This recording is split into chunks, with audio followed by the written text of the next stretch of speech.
de tribunais superiores, né? 5 tipos de tribunais superiores, que são o primeiro é o STF, o maior deles é o STF, né? O que tem aí a responsabilidade de guardar a Constituição Federal, está previsto lá no artigo 101 da Constituição Federal, é previsto aí uma composição de 11 ministros, né? 11 ministros, aí, então temos essa configuração de 11 ministros que compõem o sistema do STF. Então, o STF é o Supremo Tribunal Federal,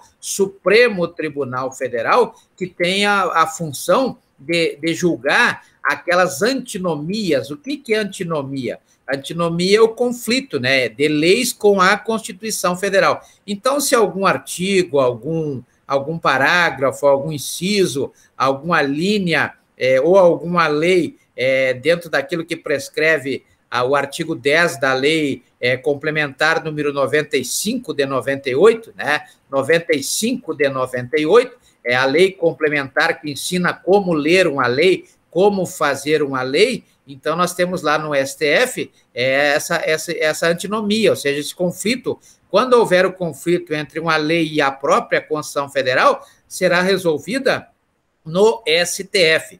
Quando esse conflito, essa antinomia, for entre leis infraconstitucionais, aí será resolvido no STJ, que é o Supremo, não é Supremo, é Superior Tribunal de Justiça. Superior Tribunal de Justiça, conforme prevê o artigo 104 da Constituição Federal. Depois nós temos as questões trabalhistas, aquelas questões de competência da Justiça do Trabalho, que estão lá elencadas no artigo 114 da Constituição Federal, né?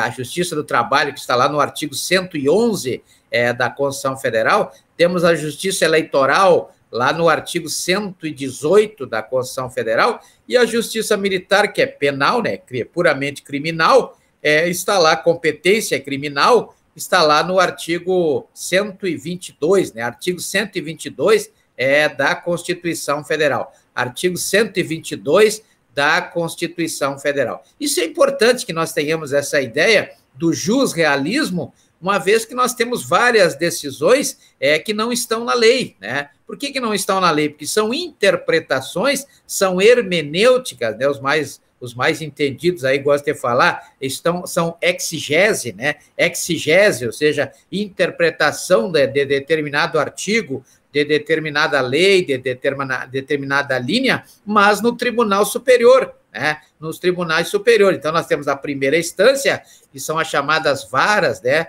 E sessões na Justiça Federal. Temos a segunda instância, que é o Tribunal de Justiça, né? Tribunal de Justiça do Acre, composto por desembargadores, ou se não o Tribunal Regional Federal aí na Justiça, a Justiça Federal, né? E temos a instância superior, não existe terceira instância, né? Não tem terceira instância. Então, é a primeira instância, a segunda instância e instância superior. E na instância superior é que estão exatamente esses tribunais superiores. Então, nós temos várias decisões que são importantes, em função do jusrealismo, né? Por exemplo, quando nós estivermos estudando aqui o artigo 236 da Constituição Federal, o que fala o artigo 236 da Constituição Federal? Ele fala exatamente sobre os chamados serviços notariais. Serviços notariais são serviços públicos ou não? Na verdade, são serviços extrajudiciais, ou seja, são prestados fora do âmbito do Poder Judiciário, não estão dentro do âmbito do Poder Judiciário, são serviços notariais, ou seja, serviços de registros, né, que são baseados na Lei 6.015 de 73, que são exercidos em caráter privado. Olha bem, então os cartórios não são públicos, né? Eles são exercidos em caráter privado. Olha o artigo 104 da Lei 10.406 de 2002,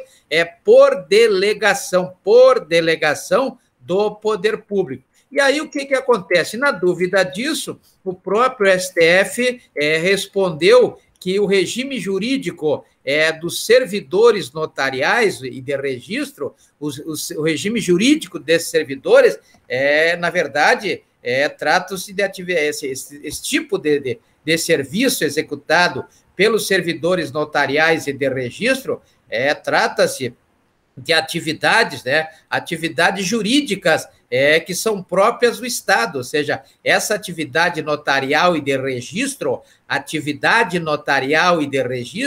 é uma atividade própria do Estado. Porém, e aí vem o porém, o grande problema da hermenêutica é o porém, né? O porém é que é o detalhe essencial para o entendimento. Então, porém, essas situações, esses serviços, sejam eles notariais ou de registro, né? Atividade notarial ou de registro, elas são exercidas por particulares, não é por servidores públicos, por agentes públicos, né? Não são prestadas por agentes públicos, logicamente são por particulares mediante delegação do Poder Judiciário.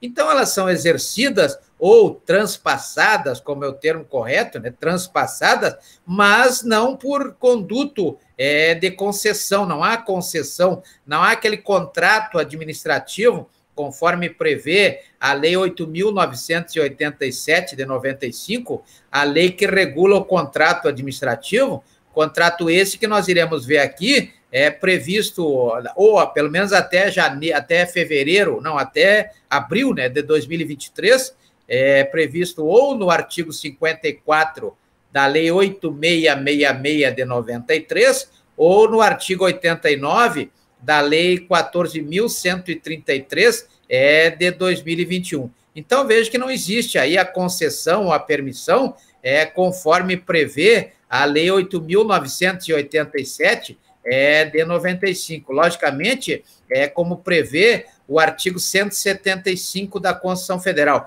O artigo 175 da Constituição Federal como instrumentos contratuais de privatização.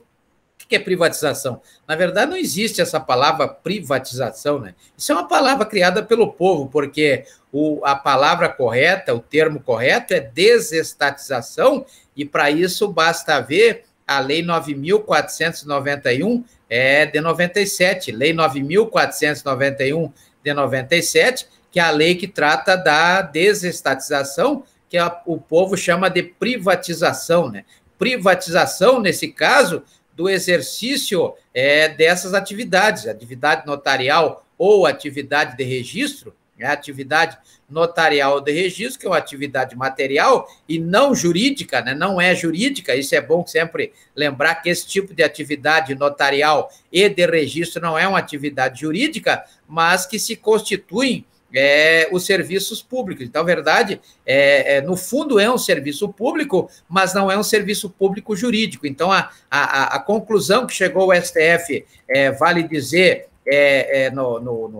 quando no julgado, o julgado da... Deixa eu ver se eu lembro agora, que me deu um branco aqui. Da ADIM, deixa eu ver se eu lembro. ADIM 2415. Então, eu sugiro aos senhores que façam uma leitura nessa ação direta de inconstitucionalidade, número 2415, que ela traz aí o papel das atividades notariais e das atividades de registro realizadas nos cartórios no viés realista, né? As decisões dos tribunais. Então, o STF ele interpretou o artigo 236 da Constituição Federal. Logicamente que o artigo 236 da Constituição Federal é o juspositivismo, é o direito positivo, é um conjunto de normas que é imposto à sociedade pela sociedade de forma escrita, como está previsto no artigo 236 da Constituição Federal, e cuja a não observação leva aí à aplicação de uma sanção, né? E depois o STF veio e reforçou isso através de uma posição jusrealista, como se vê na ação direta de inconstitucionalidade 2415, né? 2415, e assim nós temos vários, né?